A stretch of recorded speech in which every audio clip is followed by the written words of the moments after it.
Hey guys, welcome back to my channel. My name is Alexandra. I'm from the Netherlands, a city called Tilburg. And in today's video, I would like to talk to you a little bit more about the things that you have to do to become a part of Dutch culture. I wouldn't say fully integrate, because you can integrate while not becoming part of Dutch culture. Just, following the law and not doing anything like illegal, let's say, and then you are there. But there are some things you can do to actually feel yourself as close as possible to Dutch culture, or becoming part of it, if you're really having it as a goal in your mind.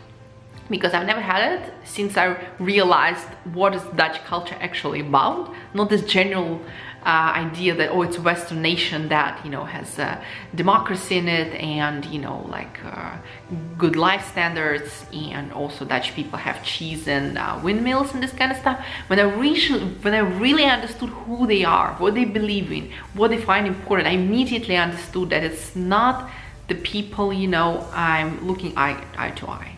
They will never understand me, I will never understand them, because we have very different priorities, and the things they find important, I don't personally find as important, and the things that so dear to my heart are not so dear to their hearts necessarily, unfortunately. Yeah, and but it doesn't really exclude my respect and admiration for so many things the Dutch people have done, and me being a Dutch citizenship, I enjoy and benefit all those things.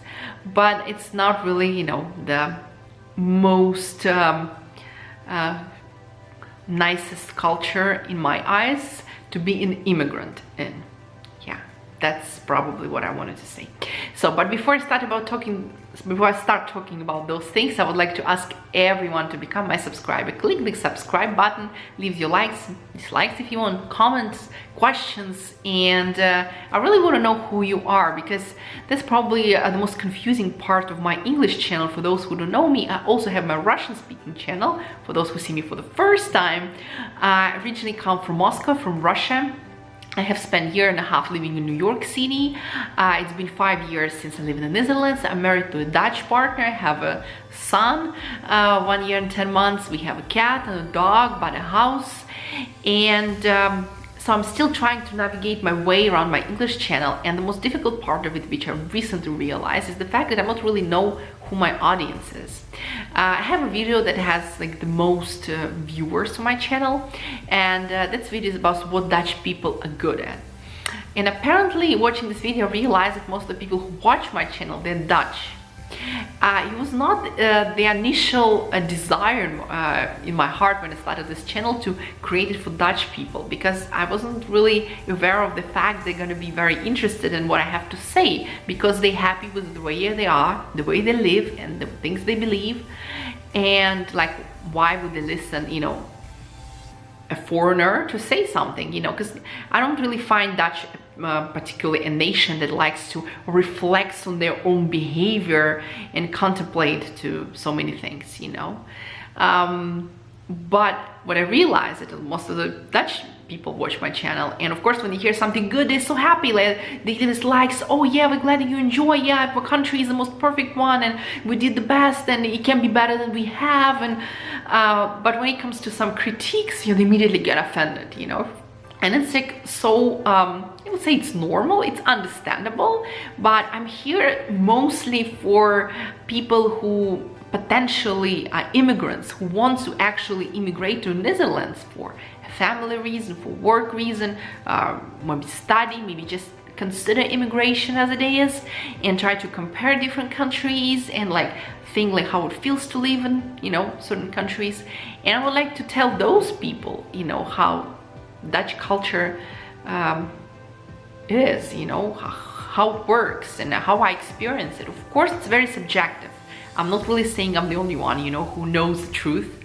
But I'm quite educated. For those who see me for the first time, I graduated from Tilburg University with a master's degree in international law and human rights, and I'm, I'm very attentive. I'm very sensitive. I like to analyze things, and I usually grasp the main idea of things pretty quickly. So I think I have something to say on this matter. Well, what do you have to do to actually become of a Dutch population? Basically, there are two ways that you can follow. The first way is to become Dutch-like and follow Dutch rules and traditions very closely and precisely. Or is another way to live in a big city and surround yourself with other expats and other people from other cultures, and remain there and make yourself comfortable and living in this international bubble, if you can want to call it, you know. And these are the two main roads, you know. I unfortunately personally don't fall in either one, because we're not living in a big city, and I can't really say I'm following all Dutch rules and like a 6 o'clock dinner and like, oh, this is we eat only in the morning, this is only in the evening, hot food for this is this, okay, the birthday of someone, I'm gonna send a card, you know. No, I really do what I feel like, and it's not necessarily something from Russian culture or American culture or Dutch culture. It's my own mix of things that I find important, and the same way my husband works.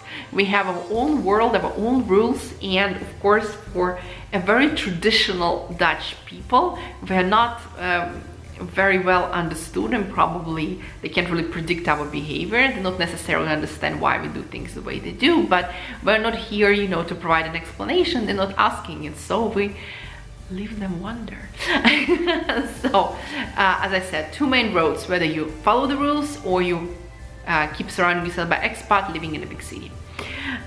What do you have to be ready for to become, you know, Dutch, and like, what do you have to do if you're a woman watching me? So you gotta be prepared for the fact that you're gonna have a very short maternity leave, and you will have to work. What I mean when I say work, I mean, of course, most people say, I don't mind to work, you know, I like to work. Yeah, it's good, but you have to be ready for the fact that even though you might have a job, like difficult job, working in a factory, for instance, if you're newly immigrant, you know, and you don't really know the language quite well and your job is difficult, you have to be prepared for the fact that you will have to work pretty late, you know. It's like when you're gonna be having like a big belly, you will still have to keep working. And when you're going to get tired, it might be not so nice. Of course, if you have some medical conditions, you know, they have to provide you some conditions that you work in place that actually will, you know, help you with your pregnancy. But anyway, you'll have to be present at work, and you'll have a very short maternity leave. Well, not everybody is comfortable with this, especially people from other cultures, not some kind of third world cultures. Absolutely not. Even people from American culture, they really appreciate, actually a lot of Americans, if they have a good husband who provides and everything, they appreciate actually taking the time, you know, spending time with the family, and just, you know, not raising you're not having your kid to constantly give it to a daycare. For a daycare, I actually have separate video of early daycare practices in the Netherlands. For instance, it completely goes against all my belief, all my knowledge, all the data and science.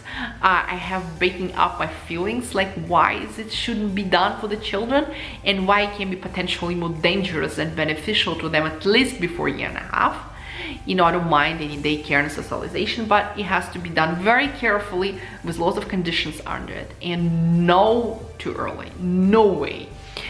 But here, if you want to become a part of Dutch culture, you have to work just as a man does, and you're gonna have your own task, like, oh, you pay, for instance, for grocery, or you pay an electricity bill, so wherever, you know, you decide, at the family, or for vacation, or other things. But for me, it's kind of funny. I don't mind women working, and I admire all women, just in case, you know, those who want to be homestay mom, those who want to, you know, homeschool their children, or those who want to be full-time mom, fully dedicated in career, those who want to be part-time mom, part-time, making their careers. You're all wonderful. You're all trying to do your best, coming from your own perception, from your own personalities. But I'm saying things that I believe in, you know, that things that I find important. So don't get offended. You know, I'm not trying to offend you personally. There's nothing personal in it. It's just my opinion and the things I value the most. So if you're planning to become part of Dutch culture, you're going to be working. For me, it's still strange. I mean, not like working is strange, you know, but strange to rush to work so soon. Don't appreciate this time to bond with your kid and to parent it, but that's what it is, you know. And so if you want to be part of it, you have to follow this. The second thing, if you're a woman, it's mostly for a woman, I think, you should accept the idea that perhaps, not necessarily and not always, but quite likely, you will never become a wife. It doesn't mean Dutch people don't marry. That's not true, they do.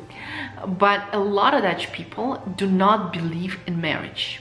Yeah, and I know for so many people from other cultures, you know, it's super important, you know, like those girls dream about when they're little girls, having this wedding dress and like having the guy who promised you in front of your friends and relatives to be with you forever, to work toward this marriage, who calls you wife, not just a girlfriend kind of thing, you know, a kind of friend, you know, gives you status, you know.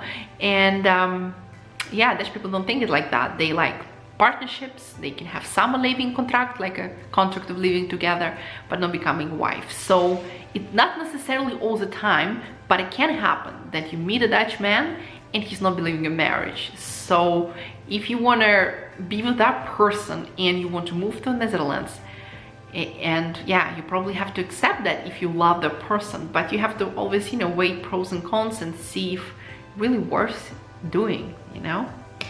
Next, you have to be very conservative. For instance, you have to eat dinner at 6 o'clock, you know, find it important, follow all kinds of rules and procedures, eat bread for lunch, you know, and try to be very like follow what they do. They have super conservative, you know, they have zero spontaneous things in their life. It has to be, you know, rules, follow the rules, you know. They're like they're extremely social creatures. If somebody had an idea that no, people in USSR were building socialism, you know, well, I think it was nothing compared to Dutch. I think they have rules and restrictions for every part of life. For me, it's choking. I feel like there's literally not enough air to breathe, and I feel extremely uncomfortable. I don't mind traditions, but I like to break them sometimes and do something different. I'm glad I can do it because, you know, we are in a very harmonious and happy marriage with my husband. But you have to think twice if you're like to follow those rules. But if you want to be a part of Dutch culture and be like Dutch-like, so you're gonna follow those rules. That was probably advice for Russian speaking people or people with a Russian mentality, because I was making a similar video on my Russian channel. I don't know about the culture you are coming from particularly, you know, but Dutch people are not really fan of very deep, emotional, open, sensitive conversations. For instance, the culture I come from, personally, I come from Russia, as I said earlier. Russian people, they have a reputation of being like so mean looking and like rude and close and bad guys, Hollywood movies and stuff. But it's not really the way it is when we come together as a family, as friends. So we tend to actually, if you know about Russian writers like Dostoevsky, Tolstoy, and Chekhov, and all kinds of famous people, you know, the world actually, worldwide heritage, you know, they contributed to worldwide culture enormously. We like to be very deep. We like to analyze things. We like to get to the bottom of things. We like to discuss things, philosophical things, deep things. We like to be open, you know, when we come together on a table and cry and laugh and fight and argue. And Dutch people also do it, but it's so superficial compared to how deep Russian people go. Dutch is just so shallow. A lot of times when you get together with a family, I get a feeling like, I don't know, I had a conversation with my neighbor, probably a neighbor in Russia, I will have more close heart-to-heart conversations I have with Dutch family getting together.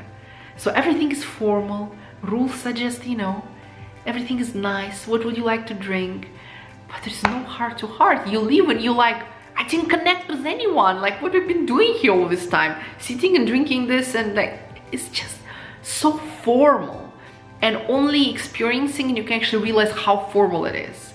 Some people are so sensitive to it, some people are not sensitive sensitive to it. I don't know the country you're coming from. Perhaps you're coming from the culture where people are not practicing this emotionally close relationships and conversations and everything. So maybe for you it will be like okay, but for me as a person coming from Russian culture, it's sometimes excruciating pain. But well, that's the price I have to pay to be with my family living here by now. But who knows what future comes and brings. When future comes and brings, yeah. Because of this coronavirus, you know, coronavirus changed everything around. So we don't really know how world will look like of this post-corona stuff. So all waiting, right, guys? And what else you have to do to actually become a very much a Dutch-like person? You have to have a very strong social position, and you have to constantly think about common good. You know, that's what completely goes against my what I believe in.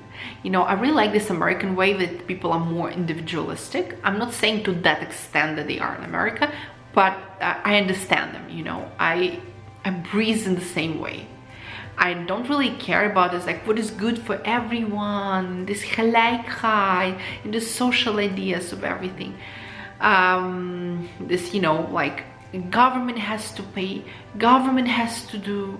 No, I mean, like you have to figure out how to thrive, whether you are, you know, getting expensive job or you're marrying in a relationship and one of you become provider, or you both people working.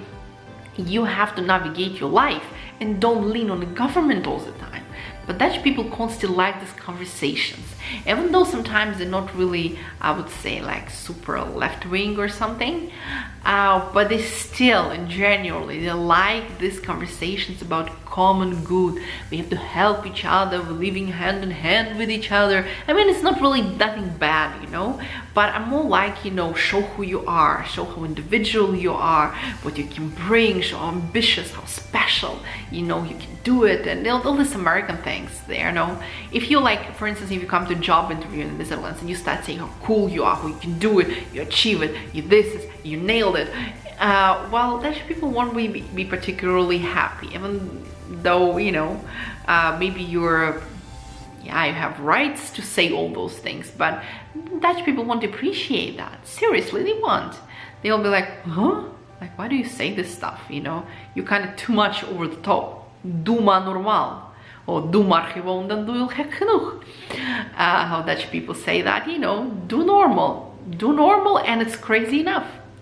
Yeah, that's how Dutch people are. So you shouldn't really stick up too much. But I just can't live like that. Because all of me, all my life, all my personality and everything around me was always like sticking too much, challenging yourself, going for more.